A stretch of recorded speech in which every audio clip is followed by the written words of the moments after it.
What is going on, guys? DBG here, and since this may be the last Spotlight Sim we get, I'm going to be doing a tier list ranking all of the new Spotlight Sims in NBA 2K20 MyTEAM. So, we're not going to do all 70 something of the cards, because there's a few in the pink diamonds and there's a few in the diamonds that are just terrible. There are some ones that are terrible. I'm not going to put them on the list. I'm going to put all of the ones from yesterday on this list, though. And yes, this could be kind of interesting. So again, most of these cards are pretty good, so even the lower tier cards, some of them are going to be okay. So we're going to start off with Brandon Ingram. So Ingram, I actually don't mind Ingram. I don't think he's spectacular. I don't think he's bad. Like, I prefer Siakam, even though I think they've got the same base. Ingram is pretty good, and it's really just the fact that I haven't really used him much that I'll probably rate him lower, but I'm going to put him B tier because I haven't used him that much, but I do think he probably is a good card. Like, he's not going to be a guy that you can create with, but he's probably a solid, like, 3&D wing. Like, he's probably a solid cone. But, again, I haven't used the card enough to put him in ARS tier. A card that I can definitely say is... this is a really tough one. ARS for Rocco. I'm going to go A for Rocco. I'm a big fan of Rocco. It's not Ty Debo level, my love for Robert Covington, but I do really like this card. He's got such good length, got a really high steal tendency. He plays lanes really well.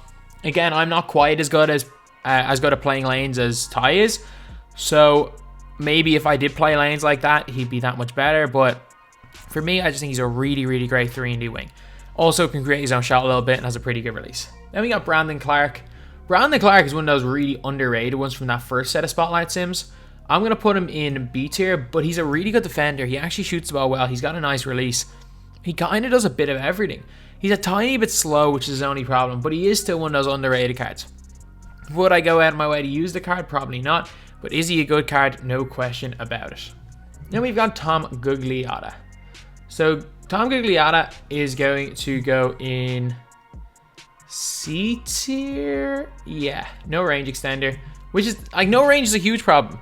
Like, the amount of times I hear like people saying, quote unquote, he's not a 3-point shooter, he's a traditional big. It's like, yeah, that's like, it's not that the cards are bad, it's that why would you use a range extender power forward when you can use the exact same card with range extender for like 15,000 MT? Like, what's the point of handicapping yourself? Like, if you're using a card with no clamps or using a card with no range extender, you are literally handicapping yourself, even if it's a center. So realistically, center is the only position you can get away with as well, and that's not it. Release is okay. He doesn't have base 11 anymore. I don't mind his new release. His handle's okay, but he's nothing spectacular. Then we got Sean Elliott, a card that I liked a lot more when he came out than I do now. Sean Elliott, again, is a really, really good defender. Can't shoot from the corners, which is a problem. He can't shoot from one corner. If he couldn't shoot from both corners, I'd have him down in C tier. But he can shoot from one corner, he can't shoot from the other. It's like Chris Bosh, so that can be a bit of a problem. If he's at the 2 guard, it's fine. His release is Chris Bosh's release, so I like Bosh's release, I like Elliott's. But he is a really good defender, really good catch and shoot player, and in my opinion, just a really solid, bang average card. Not really a card that many people will use, but probably should be one of the earlier cards you get if you're going for historic Spotlight Sims. Then we've got Rudy Tomjanovic, I'm not sure if the J is silent or not. He's like, he's okay. He's okay. This B tier is going to be very, very large. You know what? I'm going to move Brandon Clark down to C tier.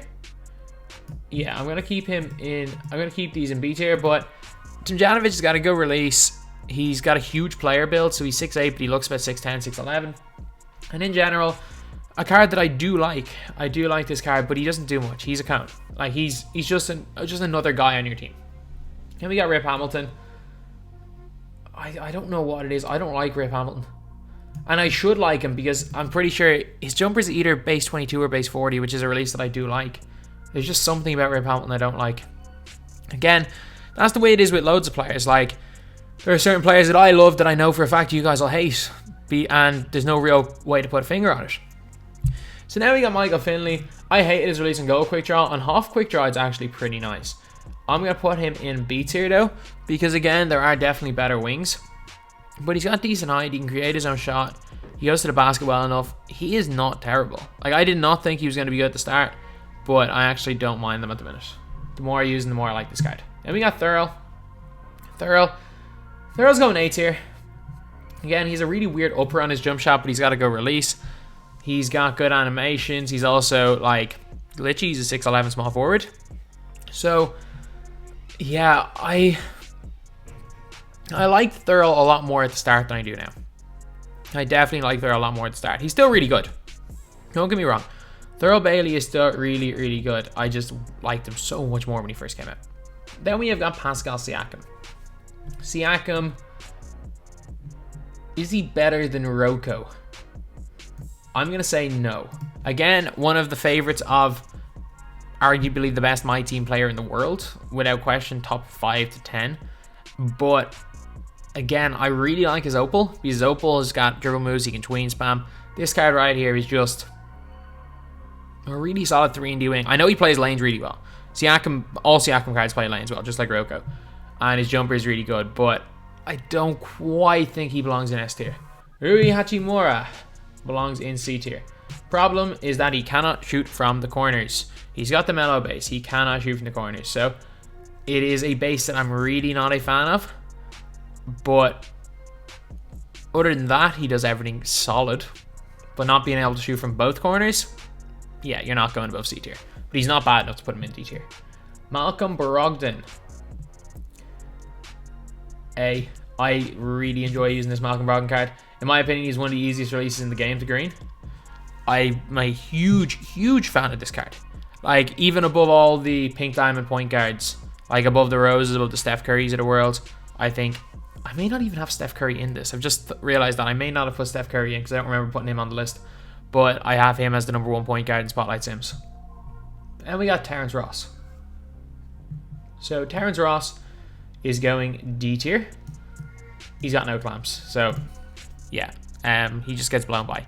You are handicapping yourself using Terrence Ross. Like, literally, it's a case of if somebody goes to the Hawks freelance, gives the ball to whoever Terrence Ross is guarding, and goes past the screen away to get 5 out, they have a basket every single time. We got Joe Ingles. Joe Ingles is a bit of an awkward release, but I like it. I like Joe Ingles' release. He's an underrated card in terms of those original Spotlight Sims, but I'm not putting him above C tier. He's only okay. He is definitely really underrated. He's definitely should have been used a lot more at the time, but it's been nearly 3 months since these cards came out.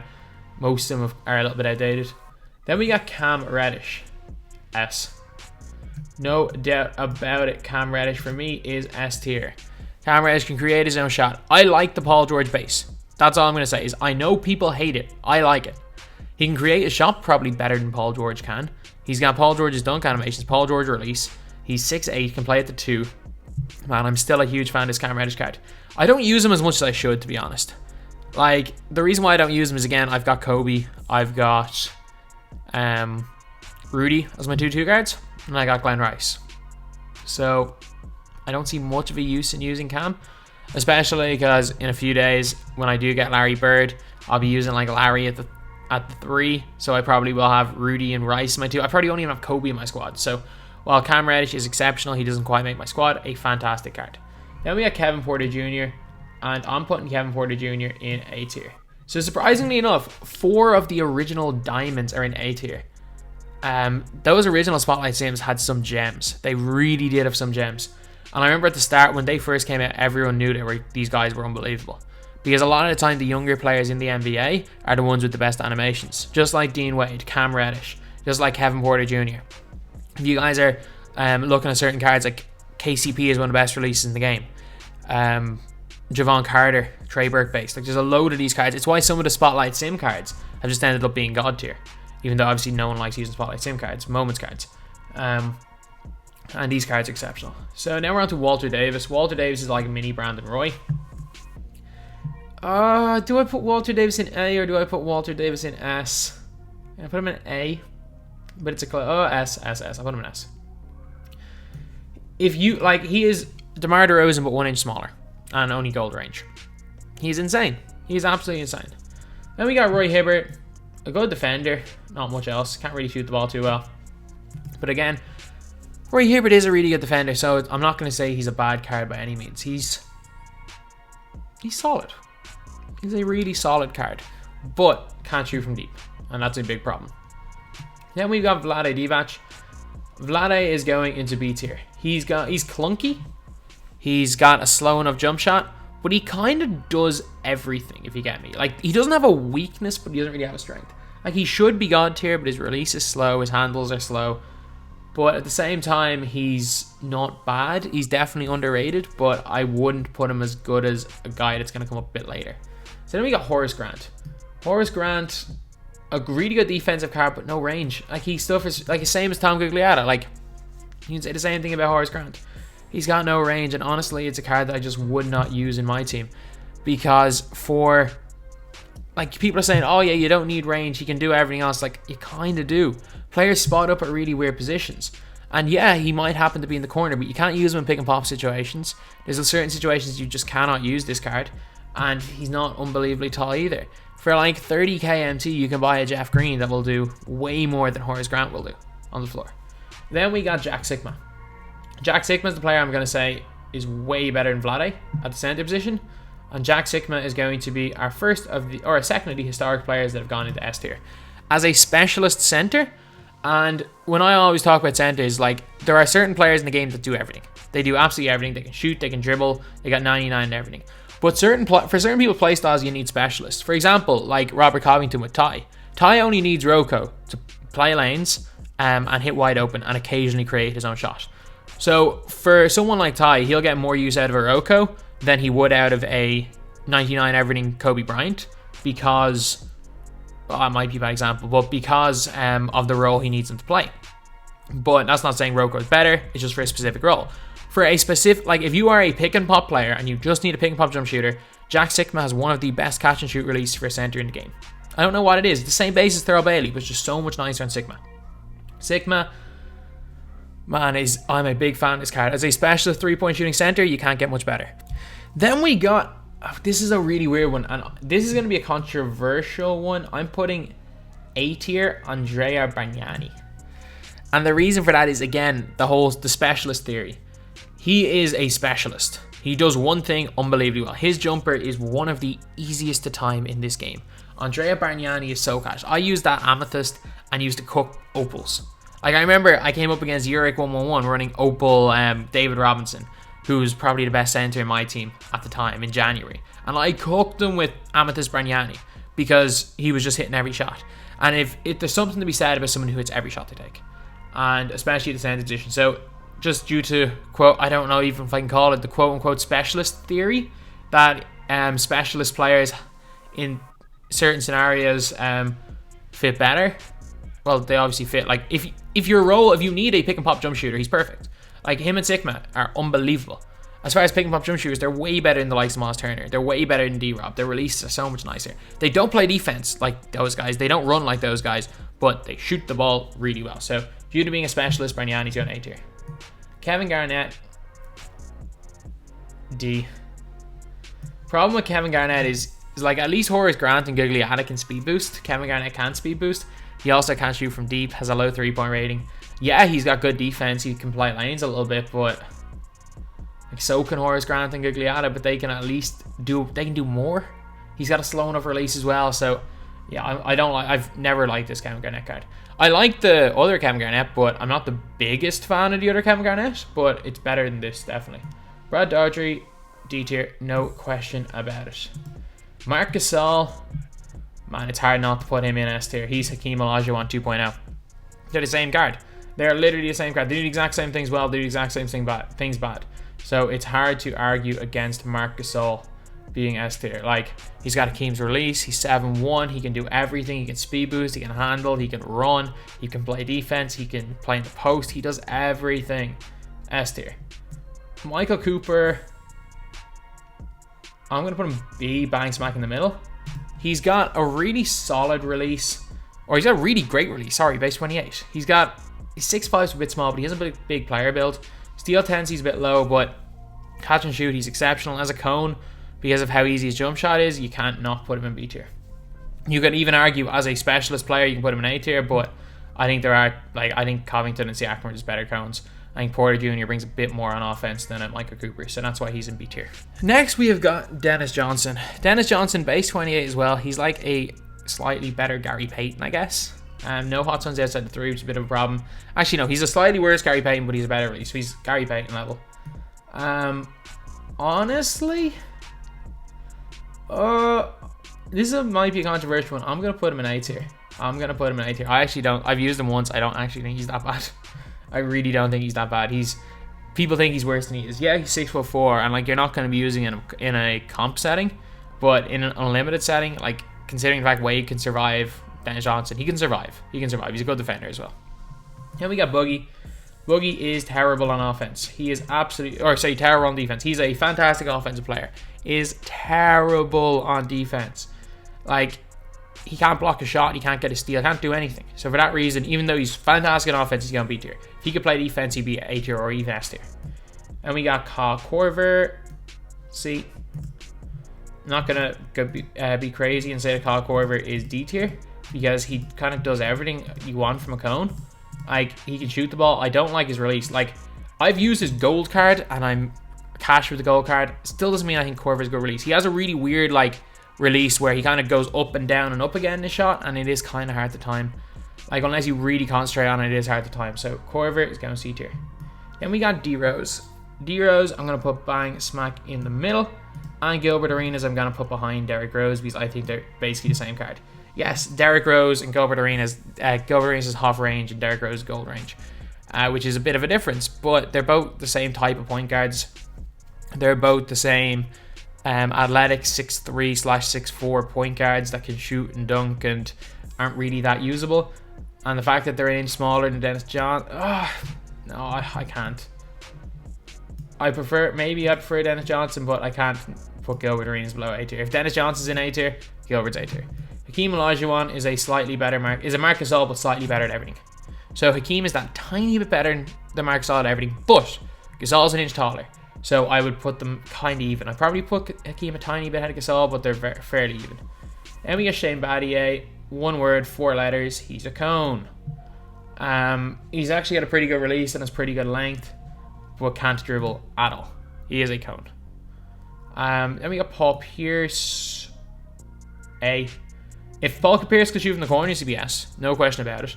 But the difference is that, like, he's probably Paul Pierce is probably somewhere in between A and S, because you can run him at the 2 guard, so it's not as much of a problem, but it still is a bit of a problem. Like, I in general don't like running with anyone that can't shoot from the corners, because it's always going to be a case of someone doing something, like, you'll be down 3 or something, you'll end up shooting a 2.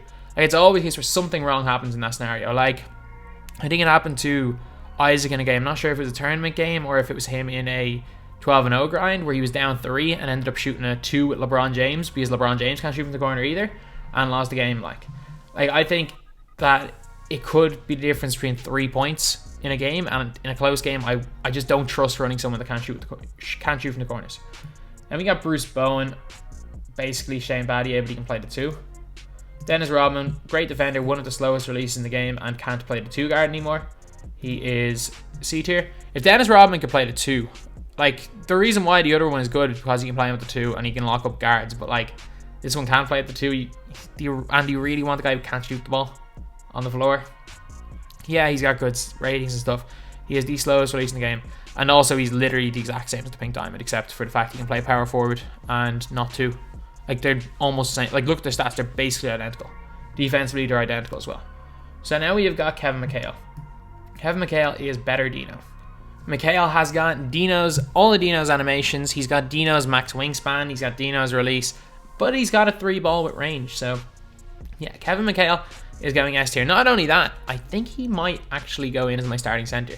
Like, my centers had been Hakeem, Eddie, and Wilt. I think Wilt's completely gone. I'm going to sell Eddie. I think my centers are going to be Hakeem, Gasol, and McHale. I think they're going to be my 3 centers in my squad. Then we have got Willis Reed. Willis Reed is, like, different but the same as Horace Grant. He's on the same level as Horace Grant, but different. Horace Grant's that little bit faster. and an inch taller, whereas Willis Reed can shoot the ball out a little bit better and has a nicer release. But again, no range, no higher than C tier. Then we have got Larry Bird. Larry, obviously, 99 in almost every stat. I think there's like 10 stats where he's less, or there's like 5 stats where he's less than 99. He's going there. Derek Fisher, yeah, Derek Fisher, he's tiny. He's 6'1", so he's no way is he above C tier. But you know what? I like that release. I like that release from Derek Fisher. So I'm not going to put him below B tier or below C tier. I was considering putting him in D tier, but no, just because he's like, he's unusable. He's a 6'1" point guard. I'm sorry. I actually enjoy using this card. I enjoy using this card, but he's not good. He's not good at all. You will be cooked. You will be cooked by anyone, in TTO even. Yeah, he can score the ball. He can score the ball big time, but like so can most people in this game if you really try. Then we get Charles Oakley. I don't like the release, so I'm going to put Charles Oakley in B tier. Bang, smack in the middle. And Chris Mullin, I'm also going to put in B tier. Not a fan of the Chris Mullin card, not going to lie. I think his release is a bit weird to time. Also, the fact is he can't shoot off the dribble because of that release. He's like, Mullin can hit shots wide open, but so can every single player in this tier. So can every single player in this tier, and so can every single player in this tier. Like at this stage in the game, being able to hit the ball wide open, hit shots wide open, is something literally every card can do, and Mullin doesn't do anything else well. And we got Kobe, obviously S tier, 99 in basically every stat, and Kobe is, well, he's Kobe. He's got good enough animations. Actually, no, his SIGs, the extent of his SIGs are the Kobe escape. He's probably a top. I wouldn't put him in the top 5 2 guards in my team right now, or people that you can run it to 2. I don't think he's Kawhi level. I don't think he's Rudy level. I don't think he's T-Mac, DeRozan, or MJ level. But still an elite card, especially since they took the hitch out of his jumper. And Harden, A, I guess, but very low in A. I would consider dropping him down to B tier as well. I think Brogdon's better. Harden, it's just like, I don't like his release. I find him really hard to score, but even with them taking out the hitch in his jumper, I think he's just not great. And it's one of those ones where if I ever come up against James Harden, I know Harden's not going to cook me. Like, very few people that use Harden know what they're doing. Like, I would much rather run a Malcolm Brogdon than Harden, because at least with Brogdon I know I'll green if I'm open, whereas with Harden, not a chance I'm getting open. One, not a chance I'm greening if I am open. 2, it's kind of hard to get open. So yeah, I'm not the biggest fan of Harden. So anyway, that is the video. This is the tier list. So obviously you guys, some of you guys are going to disagree, and that's perfectly fine. It's a tier list, it's my opinion, and this is all subjective. But anyway, that's the video. Thank you guys for watching. Please like, comment, and subscribe. Tick-tock, timeless, falling, silence, do-go, mindless, take off, pilot, ready for blast off, get ready for blast off, pilot, go, take off, pilot, already told you I'm a one-on-one, I'm about to bust those.